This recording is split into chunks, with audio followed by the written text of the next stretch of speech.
Welcome to a platform where we debate on the top stories of the NBA, NFL, Major League Baseball, and other leagues with the best in the world of sports. You'll also get interviews with many athletes and media talents at several basketball events, including the WNBA and college basketball. My name is Rafiq Ulazon, and this is Nothing But That Sports Holmes Talk. got it. They're going to let him play one-on-one. No, it's a double. Santos throws his shoulder, throws it off the window. Davidson working against Holmes. I like Davidson. Davidson's got to find his guy. Davidson's got to find his guy. And now a foul in the backcourt. You know Blackshear doesn't want any threes. He only has 5 on the season. Blackshear had to pick up his dribble. 5 to shoot. Davidson lets fly off the mark. Rebound Coleman. Back. Blackshear. It's not his game. And it won't go. And the Dayton Flyers pull off the second half comeback. Try to get it to Townsend. Watts out to Cole, corner 3. Yeah! Oh my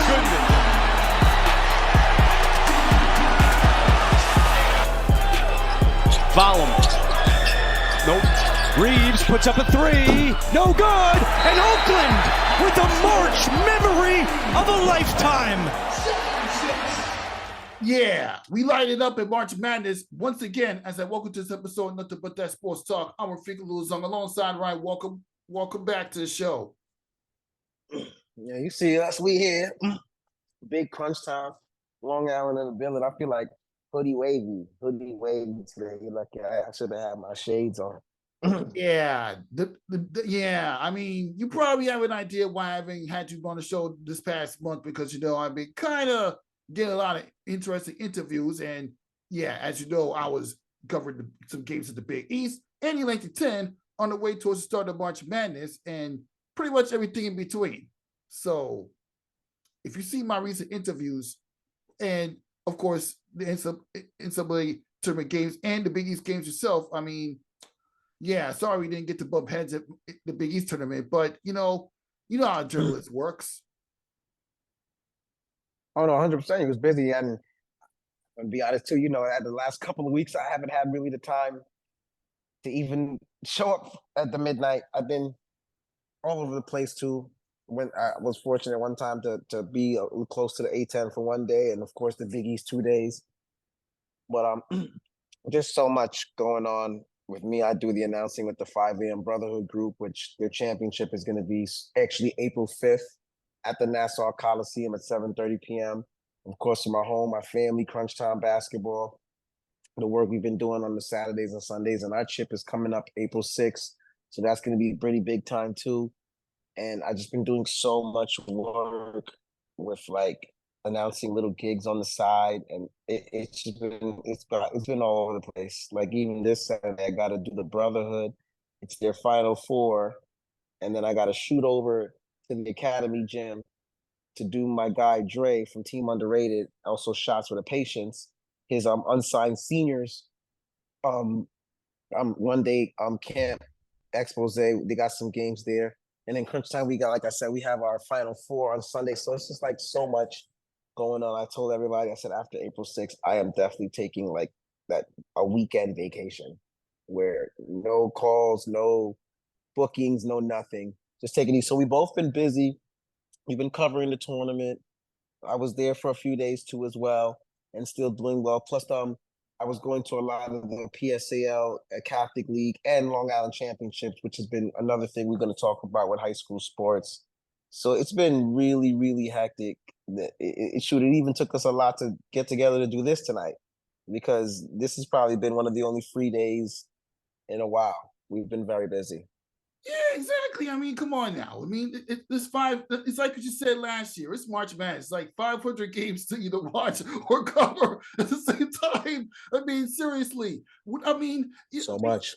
I mean, you're a guy going to these games as a fan, and the Atlantic 10 tournament. I mean, what days do you go? Because I know I wasn't trying to duck you on purpose. Like, you know how it is when you're a journalist covering 2 games in this arena and 2 games in that arena, and it's like a 30-minute trip ride between the two. All it takes is one independent guy to get it done. I mean, I got the first two rounds. I witnessed Fordham barely survived Davidson in overtime just to lose to VCU again. Then I witnessed Loyola Chicago, the teams like Loyola Chicago and Dayton. I mean, even though Dayton did not only make it to the tournament, but they came back to beat Nevada in the first round. And not to mention the fact that it came down to Duquesne and VCU, but this time VCU couldn't get it done as Duquesne came out on top in the 1910 tournament. And of course, you can't ignore their first round victory against BYU. So it was just a lot to cover. Oh, yeah, and let's not forget the so-called St. John's team that Patrick said was going to dominate the Big East. They did smoke Seton Hall, but they lost to UConn, who eventually won it all against Marquette. So I at least got to witness that in person. 100%. What games you cover? What games you witnessed in person when you went to the tournaments? I was there. I went Saturday. After the Brotherhood, I got the chance to sneak up in there for a second. So I watched that 1:00 game. I believe that was that the day Duquesne played at 1? Or was it was No, a it was St. Joseph and VCU. that That game was intense. Right, and the 3:30 game. I went for the 3:30 game Saturday last week. I only stayed for like a half anyway, but I really had to fly out after that. But my guy, one of the media guys, had tickets. So, but plus he was kind of covering media with it as well too. But he had tickets to go as a fan, so we went to just go watch. It was really, really good. I actually seen him on the train the day before that. So, and I went to the Big East, of course. The what was that? The Thursday. I watched Xavier win. The first round game? So that might have been a Wednesday. Yes, a Wednesday. And I was there for a second for St. John's the first time around. I'm supposed to go to the Friday, but it was too crazy getting tickets. And I think I ended up, I was going to go watch the PSAL championships, but the boys game for the 4A got canceled for other reasons, and that's a whole different conversation. So, yes, the Friday, Wednesday, Thursday, I was fortunate to be in the Big East. Saturday, I did that one game for the Atlantic 10 for a little while. So it was just beautiful. New York was good. You know, MSG and the Barclays. It was definitely a good thing. I think one year Fordham will find a way. It'd be nice if Fordham could win it because it's, in New York. You know what I'm saying? I like the Atlantic 10's atmosphere. It's not as hectic and jubilated as the Big East is, but it's just smooth, calm, good basketball. And the Atlantic 10, I like it because you see a lot of teams that go under the radar. You know, Duquesne is making a hell of a run for what they're doing now. First time qualifying for the tournament in a long time. I think it was like 50, 60 years. Yeah, you know what I'm saying? And just an incredible number. And they, like you said, big win tonight against, is that Nevada they played? They're doing well, and all the conference tournaments was cool. So it was just good that, we had the opportunities to be around it. New York is a good time during March Madness. Yeah, exactly. But I will say this, though. The security restriction for media is way different from the security restrictions for the Barclays Center, where you're giving it just your typical general media pass, where you're allowed to be on the court actually recording the game on the floor. You probably see me at least a few times when you were there. Oh, yeah. And yes. Compared to MSG, when they divided the two separate sections. I mean, the upper bowl and the court side. The only reason why you didn't see me or any glimpse of me is because I was getting in the garden, trying to find my way around the media landscape, and then getting to the upper box, like all the way to Chase Bridge. Yep, all the way up there. And MSG with the media coverage is just so. It's crazy, you know what I'm saying? And so unfortunately, like the bigger networks like the Foxes and the ESPNs, their guys are on there doing camera work and stuff like that down there in the lower area. But that's why I said that the Atlantic 10 is so good, because it's a conference that's not like a top 5 conference, but it's a respectable basketball conference over the years. And because that conference is not as big as a Big East or an ACC or SEC, you're not getting trillions of people all flooded in. I'm saying it's more easier to buy a ticket to go to the Atlantic 10, and the media, they give you more access. And Barclays always does that, where the access for what you can do is just a lot more accessible compared to the Garden, you know? So the Big East tournament is more of a bigger tournament per se, but the access, as like you said, and what I've seen, and in general, I know a lot of people that went to cover as well and cover stuff there, and they always have you got to be damn near Fox itself or ESPN itself to be on the court at MSG. You know what I'm saying? So different realms, but that's why I was glad that you got to cover that because you get more access to certain things. You know, I'd rather be at the Barclays front row than to be at MSG in section 3000. You know what I'm saying? And you'll take that anytime. But you still were there in both buildings, and that's what counts. Yeah, and even with all the restrictions, MSG, at least you get access to at least you get whatever you couldn't get in the press conference. At least it let you interview players in the locker room, and you see my locker room interviews with the UConn players after they won. That was a good experience for me doing locker room interviews. I've never done that before. The United States don't let you do that. Wow. See, to each his own. That's how the Big East make it up. That's pretty dope, though. So those pros I just mentioned made up for the cons that I just talked about, literally. 100%. All right, now let's just before we get to any more March Madness stuff. Let's just get to what happened this past week with the PSAL. And as you obviously saw, I went to what was pretty much a glorified Brooklyn Law and Tech doubleheader. The boys team couldn't get the job done against Epic High School South, but the girls team, all it needed was good defense to defeat Metropolitans. Defeat the Jaguars. Right. And that's an Epic South is in Brooklyn, though. Huh? Epic South High School, I believe, is in Brooklyn, though. But I know what you meant. But Epic, I believe it's located in South Ozone Park. Is it Queens area? They're like the borderline over there. But yes, go ahead. Okay. Yeah, Brooklyn Law and Tech. They have some good. They got good high school kids. These kids got futures. No, they got talent. They know how to flourish. I got to see Coach Blue there. Coach Gus was there. Mm-hmm. It was at LIU.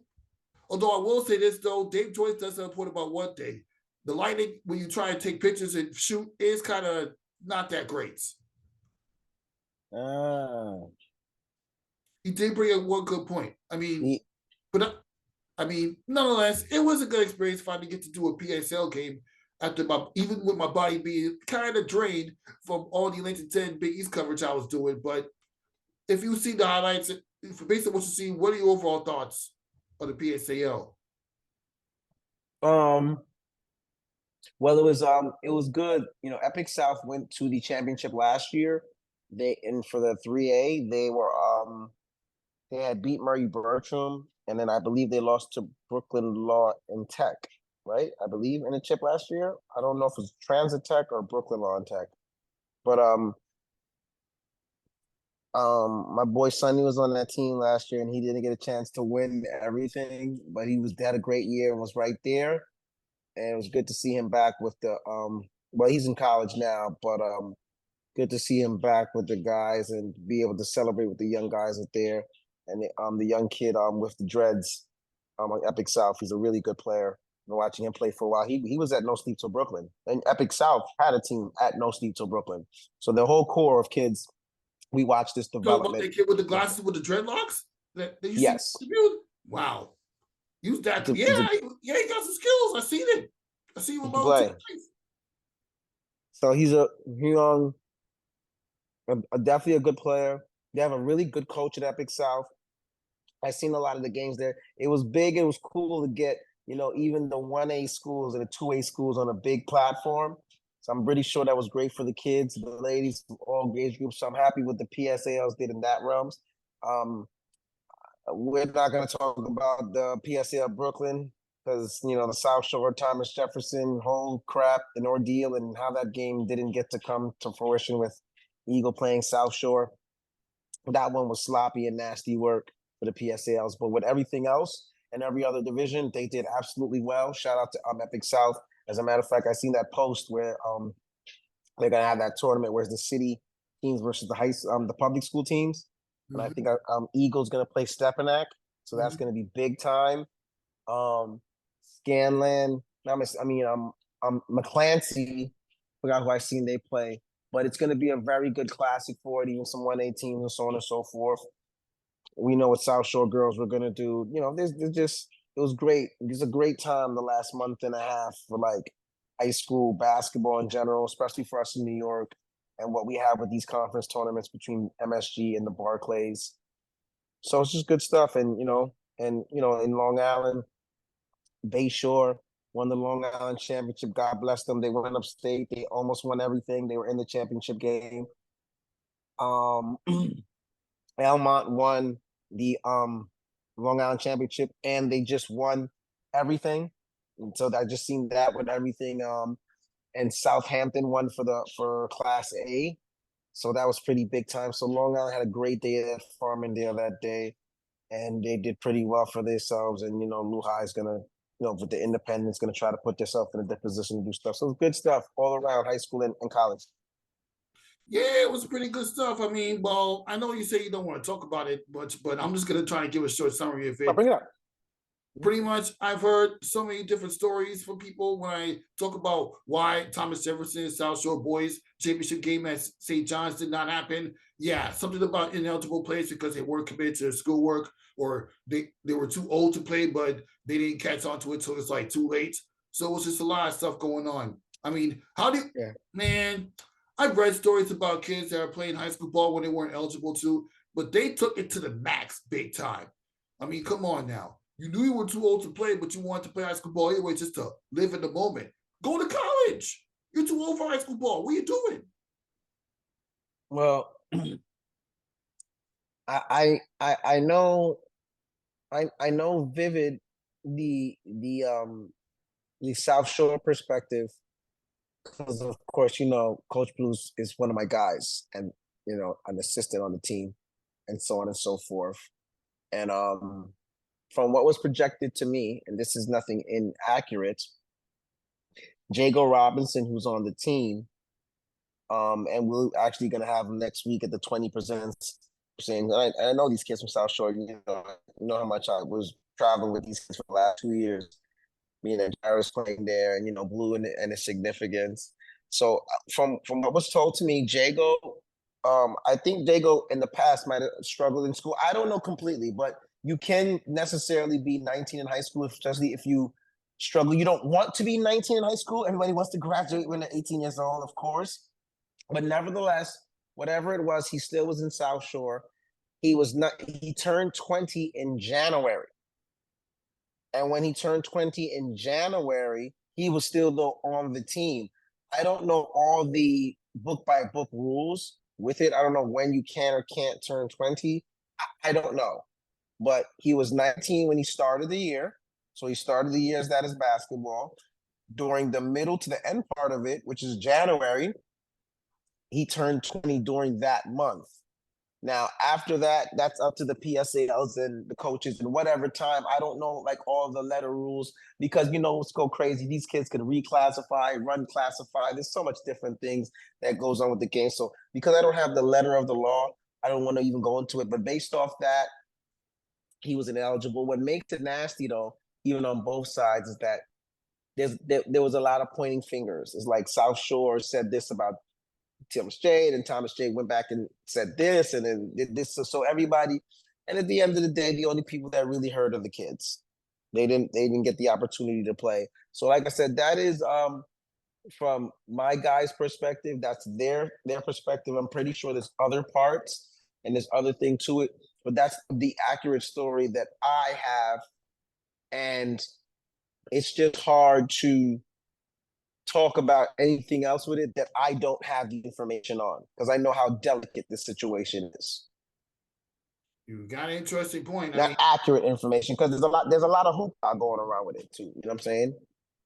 Yeah, there's a lot, but I will say this though. Off of that situation, I like the fact that they're doing the PSAL versus CHSAA championship games.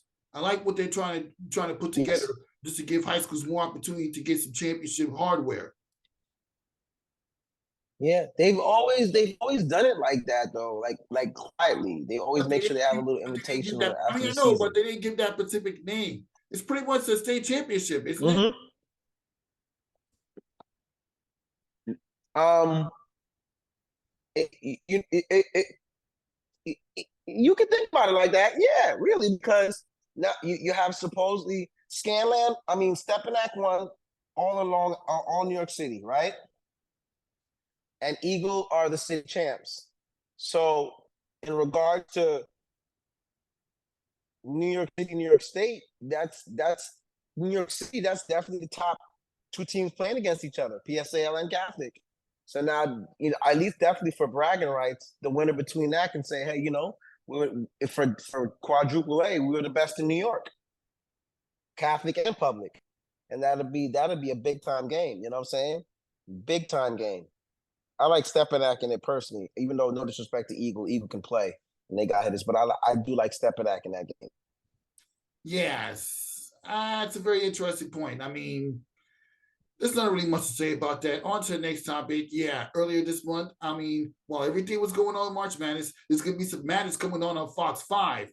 And I don't know how, and imagine this. One of your favorite New York sports teams playing Fox 5 full on. I know we've had that with the New York Giants and the New York Jets, but we never really had this much focus on a New York sports team.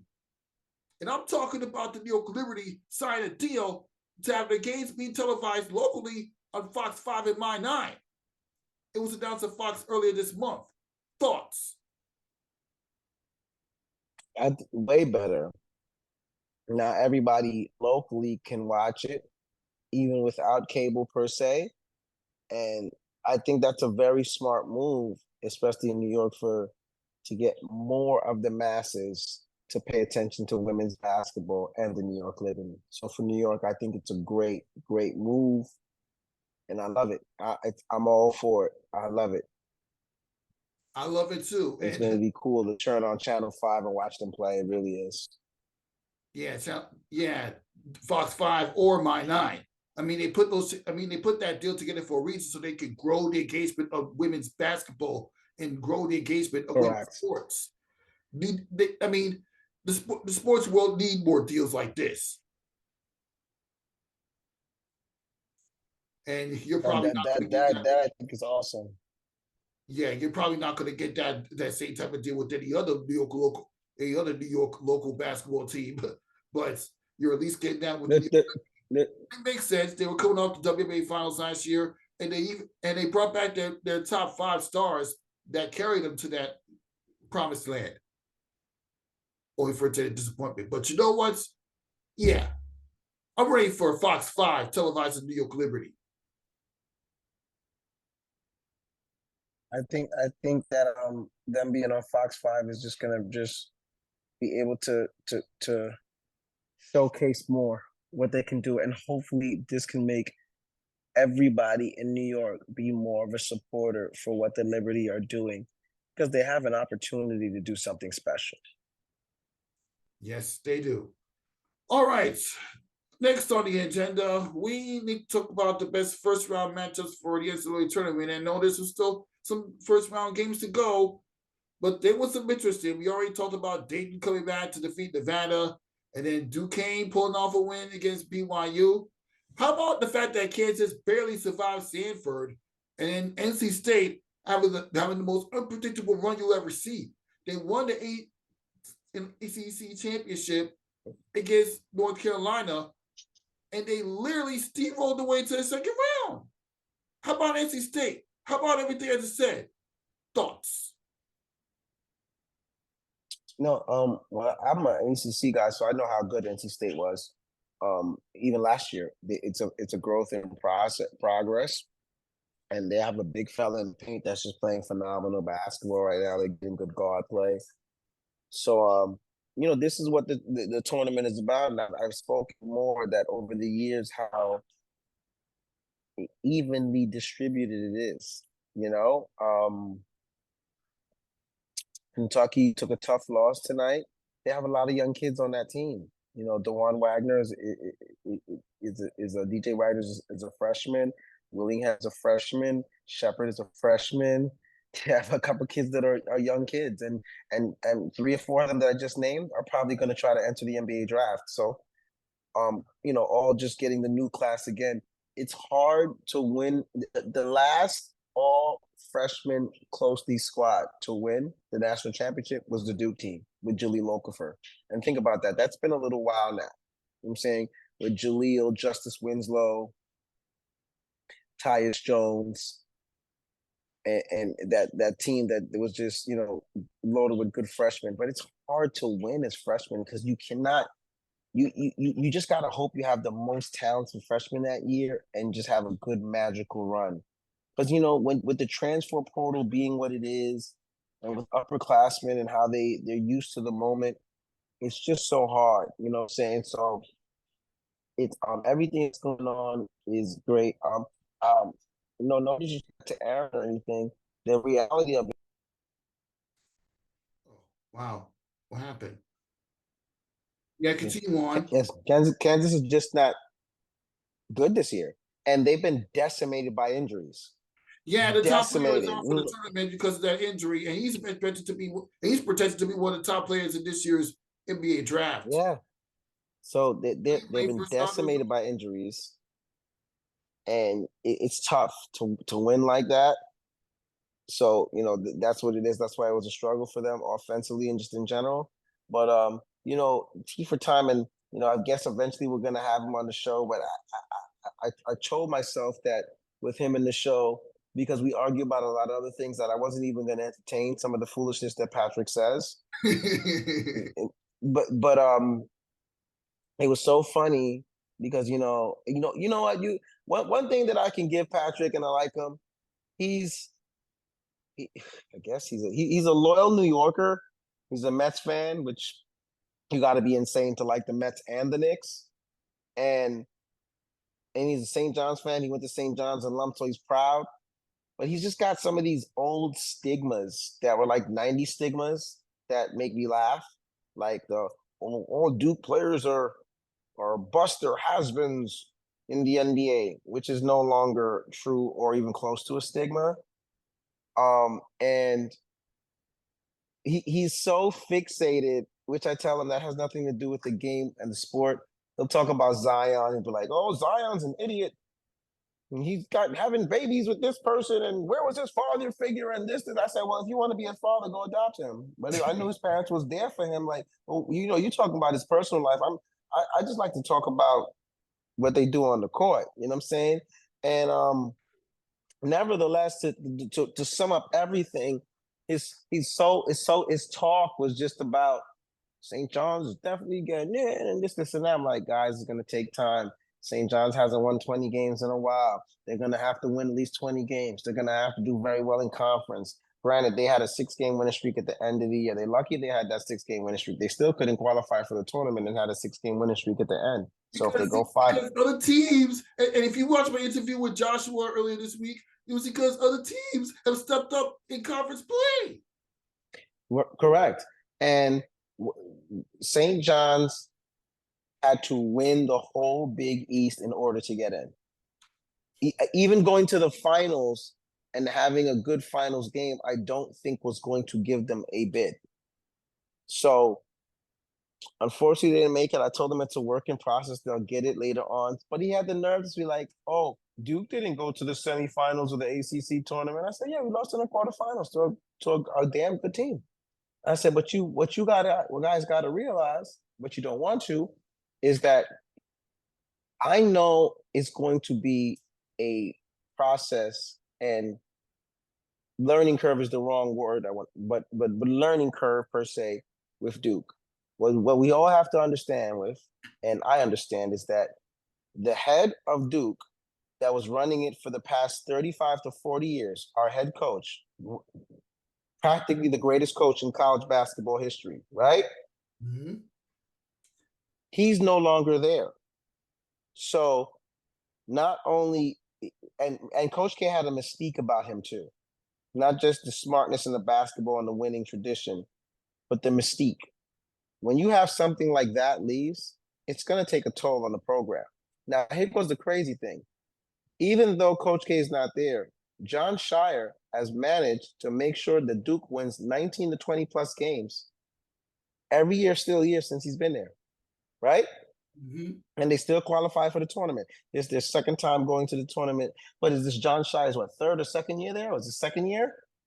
I believe it's his third year because remember after 2022, Mike successfully retired.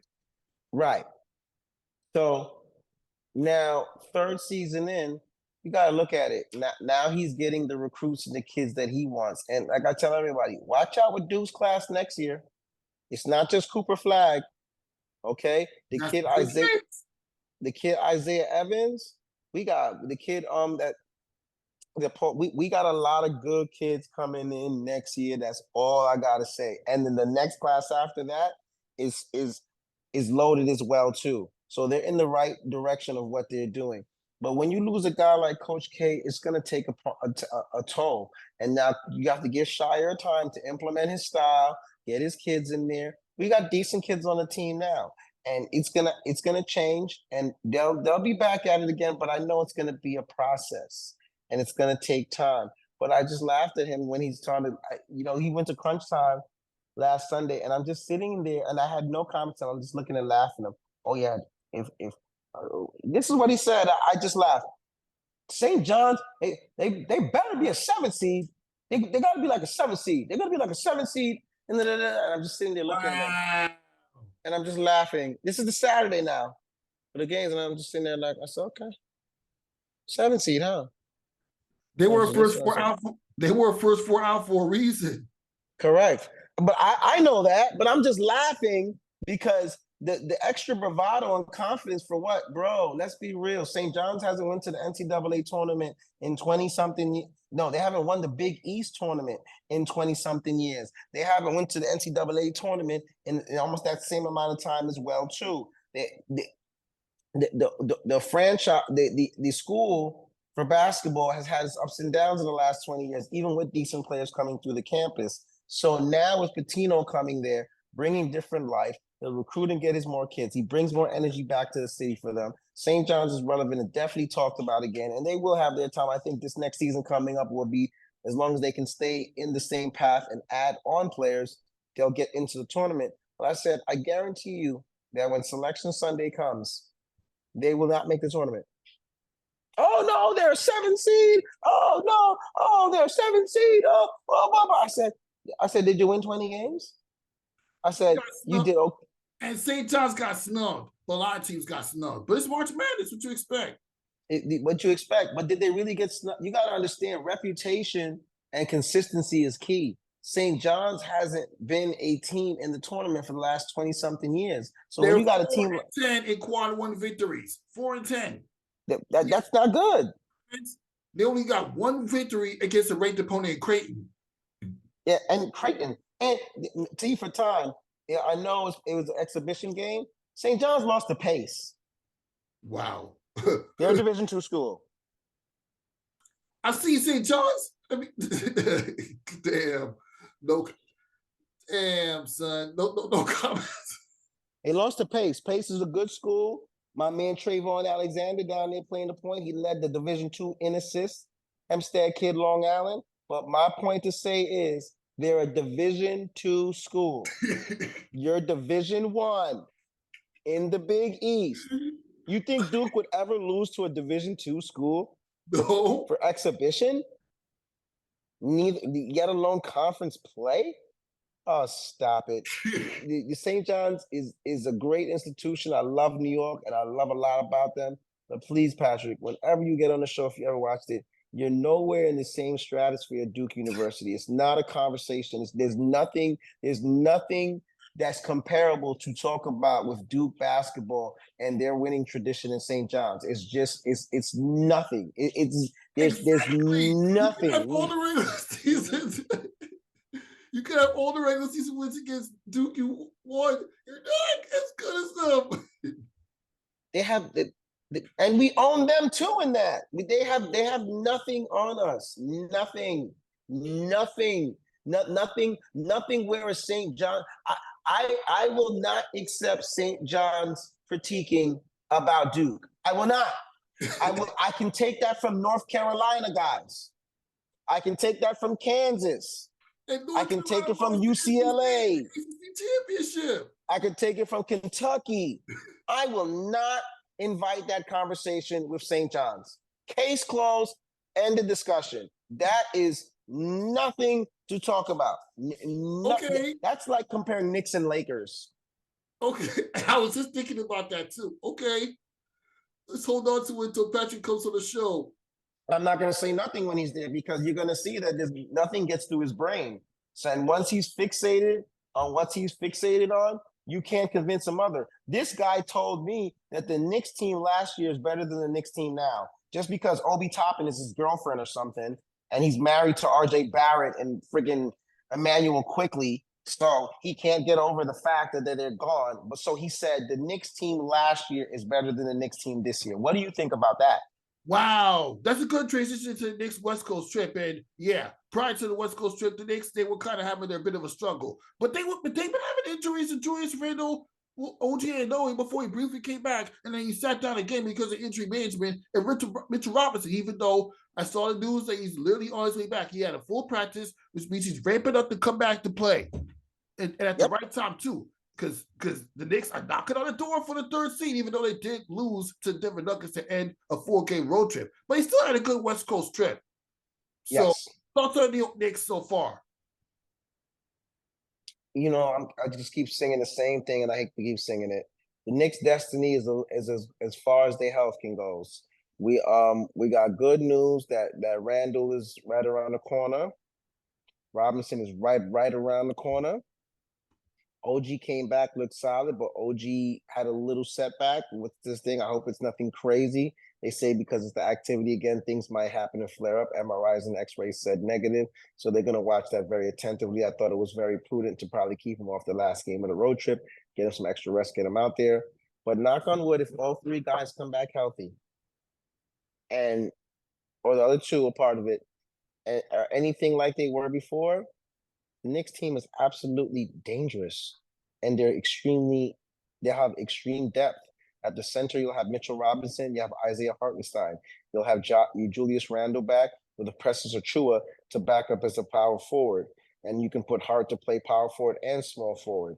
So you'll have Josh Hart, Dante DiVincenzo, Bogdan Bogdanovic, Alex Burks, of course, OG Anunoby, Jalen Brunson, Deuce McBride. They're stupid deep. Like when they're all together, they'll be so deep that they'll be able to give the Celtics a hard time if they can get to the Eastern Conference Finals. But they have to be healthy.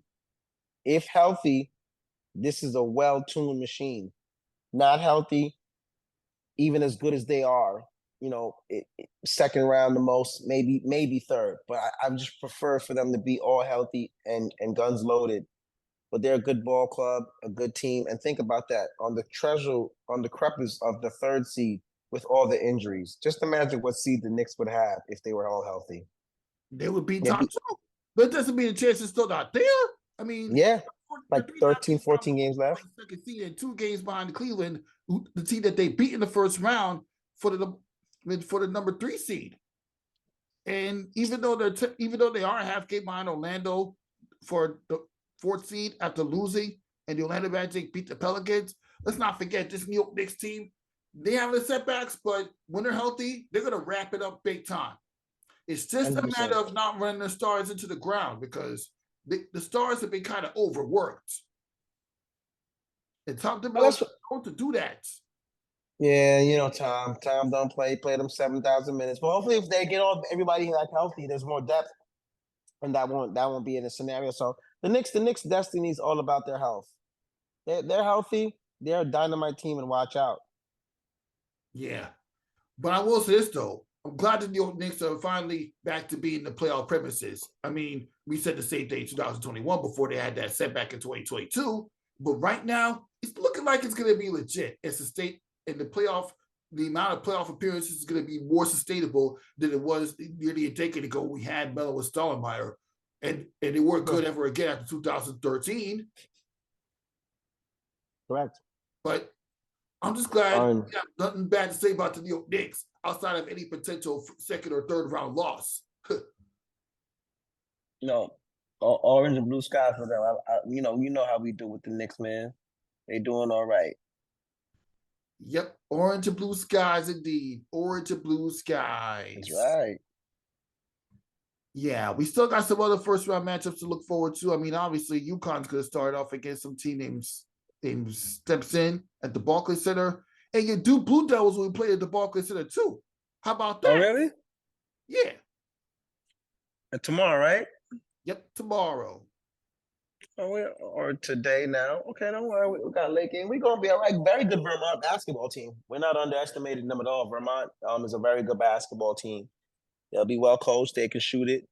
Their school alma mater has had plenty of experience in the NCAA tournament over the last 15 to 25 years, I believe with tournament wins as well too. So we'll be ready. It's so great. I'm talking about Patradamus again, and I would be personally disappointed, but I expect Duke to make it out the first weekend. I think they should be a Sweet 16 team.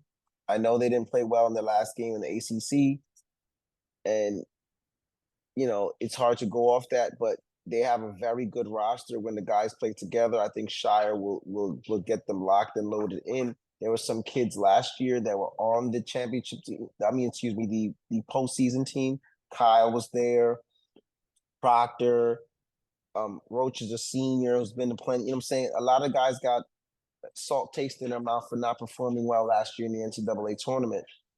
And they want to make sure they kind of change that narrative. And I think they'll be very ready and ready to play. The Duke University usually plays well in the city and state of New York. So I'm actually happy that they're in Barclays this weekend. There's a lot of Duke alma mater in New York, and Duke travels very well. So I'm pretty sure that it'll feel like a home game. And I expect them to get, especially with it being in Barclays, I expect them to go to the Sweet 16. After the Sweet 16, they're done. If they happen to get out of this weekend and get to the Sweet 16, after that, I have no aspirations for them. I think they'll be done eventually. They don't. Anything can happen in March, but with my eye test, they do not have a ball club that is ready to go win the national championship. They didn't do enough consistent things this year for me to say, do they have the talent on the roster to do it? Of course. But whether it's attainable for them to do based off my eye test, I do not think so. But it's so lovely because I like guys like Patrick because all he can do is look for the downfall of others to talk. So he made sure he sent a text today. Oh, he said, Kentucky, you see Kentucky down? And this is like, I give a crap if Kentucky going down means nothing to my life. Kentucky. Yeah, we just saw Kentucky lose to St. Peter's 2 years ago, who got ranked by Tennessee, but we expect that. Stop. Kentucky is somebody else won. Although I will say this, though, I didn't expect Kentucky to lose to Oakland, but I said the same thing about St. Peter's 2 years ago. Go and look at how that Cinderella story worked out. Yeah, there were a 13 seed beat a 4 today. That's surprising. Every year, almost every year, you're gonna see a 13 defeat a number 4. It's about to happen. 11 beat a 6. It can happen. So you got to play. You got to go possession by possession. But I told him, I said, "Oh no, we going to Sweet 16 in my eyes, and after that, we going home." But he made sure next week, "Oh, Duke's next." I'm like, I'm just laughing. I'm just sitting there like, whatever, bro. God. So bitter. It's so cool to watch the tournament as the losing team. Your team is not there. If you want to go to the NIT, go to the NIT. You know what I'm saying? But they didn't want to go to the NIT. Play. Remember, Rick Pitino said himself. He felt that they're too big for the NIT. So I get it. As a matter of fact, Columbia deserved to be in the tournament more than St. John's. Correct. But it's just so funny. I'm like, you're watching with your team at home, waiting for other teams to lose and critiquing. How cute. That's so cute. So it is what it is. Like, I have to keep reminding him there are 25 active really good players in the NBA from Duke. who are contributing to the league and are getting rich and doing a good job with themselves. And I don't see anybody from St. John's impacting anything in the NBA. Nope, Yeah. I don't. And you know what? I already kind of mentioned the Columbia women's team as we transitioned into talking about some women's college basketball. This past week, we saw Sacred Heart go down again. Sacred Heart go down in the first four, and we also saw Columbia put up a solid fight against Vanderbilt, but they couldn't get the win. But it was the first time that Columbia had an NCAA tournament appearance for the women's team. So yeah. But if you listen to my older interviews with RDN, you cannot get past the fact that they're building something big down there. They're building something good down there with the girls. God bless you and your running mate for giving me more in-depth eyes to pay attention to Columbia. And I see what's going on. And I like what I see. Exactly. They got a bright, Abby Sue's in her senior year, but she's not going to come back. But she had a phenomenal career. Most points scored by Ivy League player, Ivy League player of the year, and coach Megan Guthrie vouched for them, saying they deserve to be there after winning against a ranked team. They did all the basic stuff they need to do to get into the NCAA tournament. They racked up a lot of wins. They were 13-1, almost as good as Princeton, the team they lost to in the championship game of the Ivy League tournament. And not to mention the fact that they literally won against a ranked team in Princeton during the regular season, even though they couldn't get it done when it mattered the most. But the fact of the matter is they did enough to get to the tournament. You're doing the basic stuff to get there for a mid-major conference compared to when you're in a Power 5 conference as Duke, who literally had to not only have a solid regular season, either have a solid regular season or at the very least have a run to a championship and win it all in order to get to the tournaments. Or combination Duke ladies, correct? Or are you talking about Duke men when you said that? Duke men. Yes, okay. Yeah, that's what I'm talking about. That's compared to Duke men who not only had to be one of the top 25 teams in the country, but actually have at least a solid run on the way towards a conference championship, even though he couldn't make it this year, just to even have a shot at the NCAA tournaments. Well, but see, and not stopping you, not even to put, but that's what I was trying to illustrate to. That's the difference between Duke and St. John's. Remember, Pitino's doing a thing now where he's gonna eventually recruit his guys, strengthen up their schedule, and prepare them to win all types of games. But see, here goes the thing with Duke. We were going to go to the tournament regardless of what we did in the ACC tournament. Mm-hmm. Okay, we were going to the NCAA tournament regardless. The antidote for success is there. Every college team minimum plays 30 games, right? Mm-hmm. You play 15 out of conference, I believe, right? 13 to 14, 15 out of conference, and either 14 to 16 in conference, right? Mm-hmm. Duke makes sure with their out of conference beginning schedule, they schedule teams of significance. Think about this in memory. How many times over the last few years has Duke played Kansas early in the year? At least one time? No, more than once. More than once? Yeah, but we've made sure for a lot of invitationals. I thought you were talking about once per season, and they play Kansas once. Yes. Yeah. We usually find a way to play Kansas, Michigan State. We put them in the schedule. We usually play in the oh Lord, we've been winning it so much we don't even go no more. The classic in Hawaii at the beginning, the Maui Invitational. They make sure that at their non-conference schedule, we played Arizona, the third game of the season. Remember that? Mm-hmm. Second or third, fourth game of the season, lost in Cameron to Arizona. Arizona was the number 2 team in the country all year, for the most part. We made sure that we schedule games out of conference that even if we win or lose, it helps us because it's a quality loss. And we end up scheduling in those games, of course you schedule teams that are clunkers because you have the lower schools that want to play you to build their self up. Too, plus you need clunker games to build the kids' conference up as they go into conference play. Exactly. Columbia had to win all 3 of their games against the Big East opponents that they've had in the schedule, and they gave it their all against the Duke women's team just to even position themselves for a tournament run when they win it all. They Remember, I told you this last year, but they still got stuck in the NIT pool. Talk about doing women's team dirty. Right now, Megan, I like the coach for the Columbia women's team. They literally stepped up. They literally made sure and vouched for her team to get into the tournament and make sure you have more Ivy League schools in the NCAA tournament, even when they know very well they're not going to win it all. When you go up against the SEC opponents. 100%. There it goes. And here goes the antidote. As long as the Duke schedules a non-conference schedule, and they do well in non-conference, which they always do. The Duke never in the last 20-something years entered conference play under 500. They always enter conference play with maybe the most 3 losses, 2 losses, sometimes none. If they do that, but they continue to do, and because the ACC is such a top respected conference anyway, we have to play North Carolina twice. We have to play Virginia, Syracuse,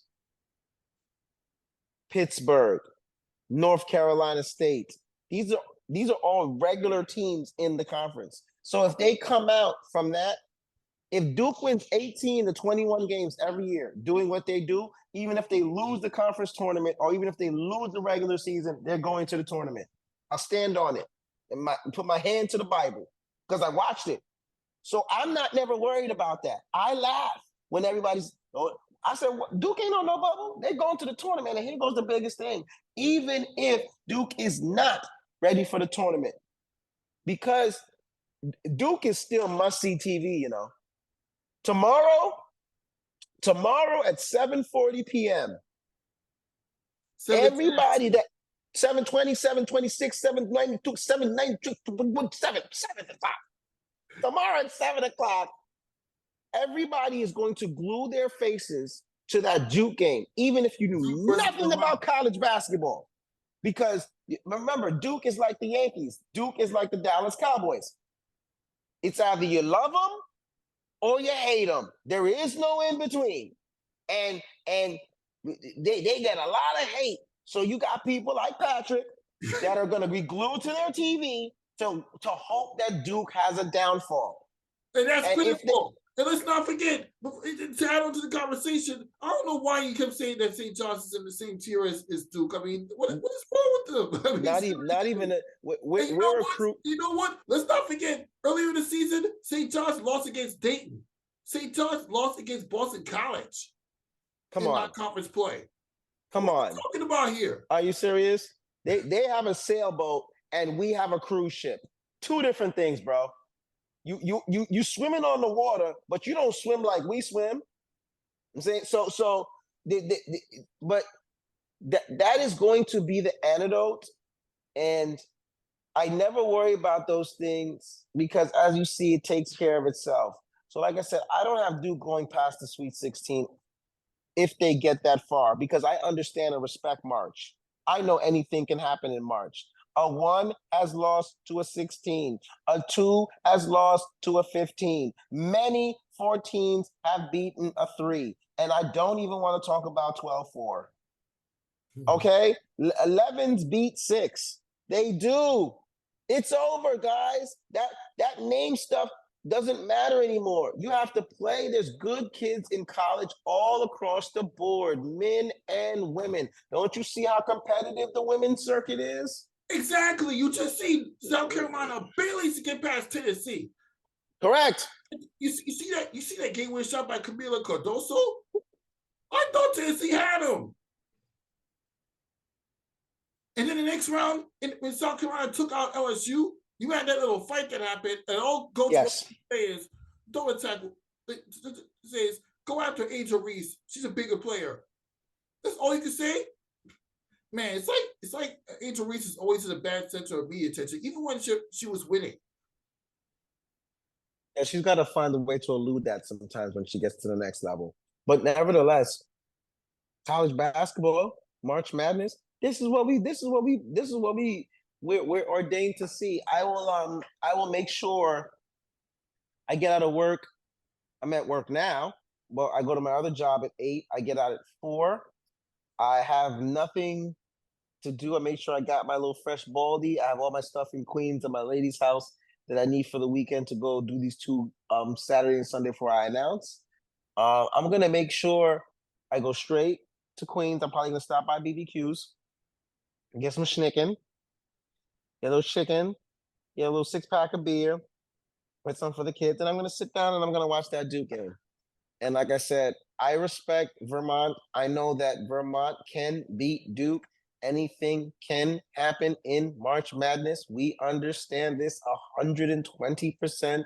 Kentucky is no longer playing. They lost to a very good, hungry, solid team. And yeah, and I mean, you got teams you don't really follow all season getting NCAA tournament wins now. It's unpredictable now. We've had one seed losing the first round twice. Yep. Twice.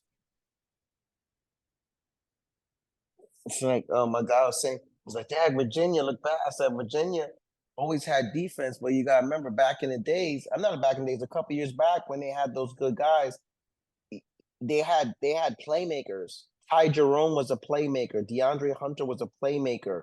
They had another gentleman. They don't have any playmakers on the team. So they look like the Virginia team in the past where they play a lot of defense and they slow the possession down, but they can't score because they don't have an offensive player.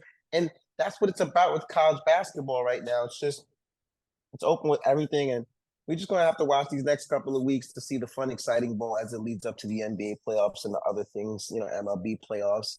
NHL hockey's coming close to an end soon. UConn's about to lose 4 players after this year to the NBA draft or graduation. So it's going to be a huge overall. I mean, UConn can defend the championship this year. They're going to be playing the ball in Brooklyn too. Dan Hurley will. I'm pretty coach. sure he's restocking and retooling. Yeah, he'll find a way to keep the winning culture of UConn going. Yeah, that's why at media day I asked all the teams that don't really get that much focus as the major teams, why should people watch you on television a lot? And why when I asked at Iggy's media day earlier this season, if you see the interviews. No, they're gonna have their chances to get back at it, so they don't got nothing to worry about, man. Yeah, and also shout out to Wagner and Grambling State and HBCU for getting their first NCAA tournament win. Oh, I was so happy for Grambling State. I watched that whole game. At the end, they played so tough and so gritty. And also shout out to my 2 cats, Long Island Queens connection, Armani Ziegler, Zakah Ziegler, Armani Ziegler, St. Peter's, Zakah Ziegler, Tennessee. 2 brothers played against each other in the NCAA tournament. That is astronomical. A lot of Long Island in the building. Also, shout out Tyson Walker, Michigan State. A lot of Long Island in the building. A lot of Westbury. You see us out there. New York is all right, man. Long Island is all right. Can't argue with you on that one. As we wrap up this episode, nothing but that sports talk. Rafiq Lewis on Ryan Walker. We'll see you next time. That's right.